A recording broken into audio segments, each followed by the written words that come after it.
এই লেখাৰ ক্ষেত্ৰত মই কথাটো ক'ব গৈছোঁ ধৰক অনুপ্ৰেৰণা উদগনি যিটো ইনস্পিৰেশ্যনৰ যিটো কথা সেই তেতিয়া আপোনাক সেই কোনবিলাক কথাই ছাৰ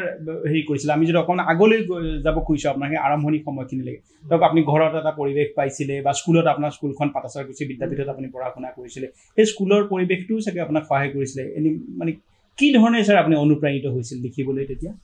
এনে লেখক হিচাপে কিন্তু মই এটা বাহিৰৰ পৰা প্ৰেৰণা দৰকাৰ আছে বুলি মই একো এটা বিশ্বাস নকৰোঁ মই নিজৰ ফালৰ পৰা মোৰ এইটো দৰ্শন বুলিয়ে ক'ব পাৰা মোৰ জীৱনৰ অভিজ্ঞতা বা উপলব্ধি কৰিব বুলিও ক'ব পাৰা কিন্তু সেইটো মোৰ বাহিৰৰ পৰা যে প্ৰয়োজন সেইটো মই লাগে বুলি বিশ্বাস নকৰোঁ কিন্তু এটা কথা ঠিক আমি যিটো অঞ্চলত আছিলোঁ বা আমাৰ ঘৰখনো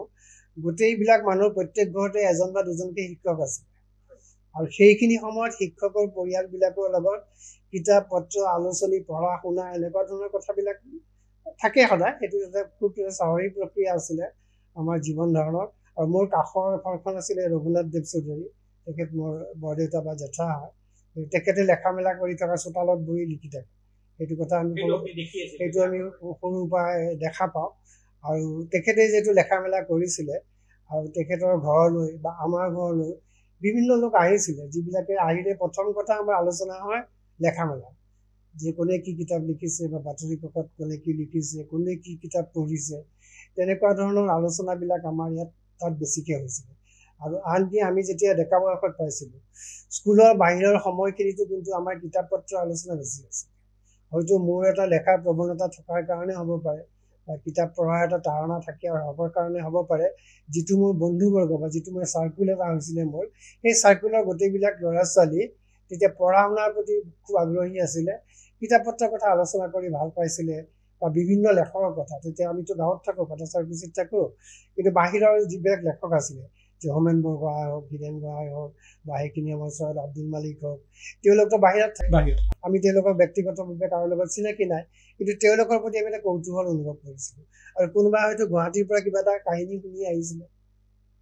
আব্দুল মালিকৰে হওক বা হোমেন বৰগোহাঁই হওক হীৰেণ গোহাঁইৰে হওক কিবা এটা কথা শুনি আহিছিলে গতিকে সেইবিলাক কথা আমাৰ বন্ধুবৰ্গত যিটো গছিপ বা আলোচনা হয় সেইবিলাকৰ আমাৰ আলোচনাৰ আচলতে বিষয়বস্তু হৈছিলে এইবিলাক আজিকালি ল'ৰা ছোৱালীৰ সৈতে বিষয়বস্তু বেলেগ হ'ব কিন্তু আমাৰ এনেকুৱা ধৰণৰ গছিপবিলাক বেছি আছে আজিকালি চিনেমাক লৈ হয়তো গছিপ কৰে কোনোবা হয়তো ছোৱালীক লৈ গছিপ কৰে বা তেনেকুৱা ধৰণৰ বিষয়বিলাক কৰে কিন্তু আমাৰ সময়ত গছিপৰ কেন্দ্ৰবিন্দু আছিল কিন্তু লেখক আৰু লেখকসকল আছিল তেতিয়া ঘাইকে সেইখিনি সময়ত আপুনি কি লিখিছিলে কাৰণ পিছত মই কৈছো যে আপোনাক আমি বেছিকে চিনি পাওঁ গদ্য লেখক হিচাপে উপন্যাসিক হিচাপে আপোনাৰ পৰিস্থিতি এটা আছিল পিছত আপুনি বাৰু শেহতীয়াকে অন্য ৰচনাটো হাত দিছে আমি সেই সম্পৰ্কে পাতিম পাছলে সেই আৰম্ভণি সময়ছোৱাত আপুনি ঘাইকে ছাৰ কেনেকুৱা ধৰণৰ আৰম্ভণি কিন্তু মানে ইণ্টাৰেষ্টিং যে আৰম্ভণি কৰিছিলোঁ কবিতা মানে যৌৱনত কবিতা কৰে কিন্তু মই কিন্তু ক্লাছ 5 মানতে কবিতা লিখিবলৈ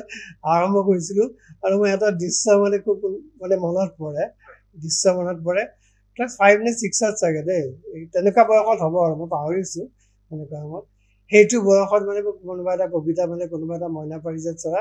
কবিতা এটা প্ৰকাশ পাইছে হা আৰু কি কবিতা সাধাৰণ কবিতা কৰা মেকুৰী আছিলে কিবা এটা তেনেকুৱা ধৰণৰ কবিতাহে লিখে তেতিয়া বা কোনোবা প্ৰকৃতিৰ ভিতৰত কোনোবা বিহু সম্পৰ্কত আছিলে নেকি তেনেকুৱা কিবা এটা কবিতা সেইটো লিখিছিলোঁ আৰু ক'ব নোৱাৰোঁ সেই কবিতাটো মোৰ পিতাই মানে বিৰাট ভাল পাইছিলে আৰু মই মানে পিতাক মানে কিয় কৈছোঁ পিতাই মানে মুকলিভাৱে কেতিয়াও কাকো একো প্ৰশংসা নকৰে আমাকো নকৰে সদায় গালি দিয়ে নহয় ক'বা আপুনি কৈছে খঙাল লোক আছিল মোৰ লগত কোনো মাত বোলো নাছিলে কেতিয়াও মই ক'ৰবাত লিখিছোঁ চাগে মোৰ জীৱনত কিজানি খুব বেছি 10-12 ঘণ্টা কিজানি গোটেই জীৱনটোত কথা পাতিছিল নেকি সেইটোৱে ভাত হ'লে মানে ভাত দিছে পিতা তাত বাহিৰে মোৰ মানে অন্য কথা বাৰ্তা কেতিয়াও ভাল আছিলে গতিকে মুকলিকে প্ৰশংসা কৰাটো প্ৰশ্নই হৈছে পিতাই কিন্তু এতিয়া মানে মাক বুজাই আছিলে সেইটো কথা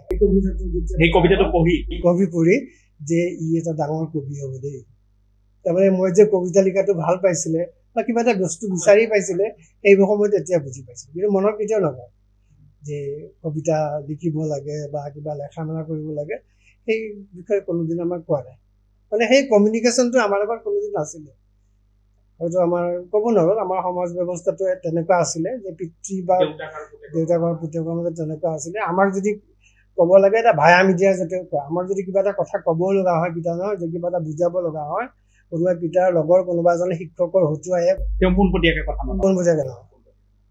কেতিয়াও পোনপটীয়াকৈ আমাৰ ডাইৰেক্টলি কথা পতাৰ কোনো সম্পৰ্ক নাছিল। আজি হয়তো তেনেকুৱা নহয় পৰিৱেশ আজি পৰিৱেশত আজিতো নিজৰ বন্ধু হিচাপে চবেই ব্যৱহাৰ কৰে, নিজৰ এইটো ভাল হ'ল, মানে আমাৰ সময়ত সেইটো আছে। আমি কেতিয়াও নামাতিছিলোঁ বা আমাকো কেতিয়াও নামাতিছিল।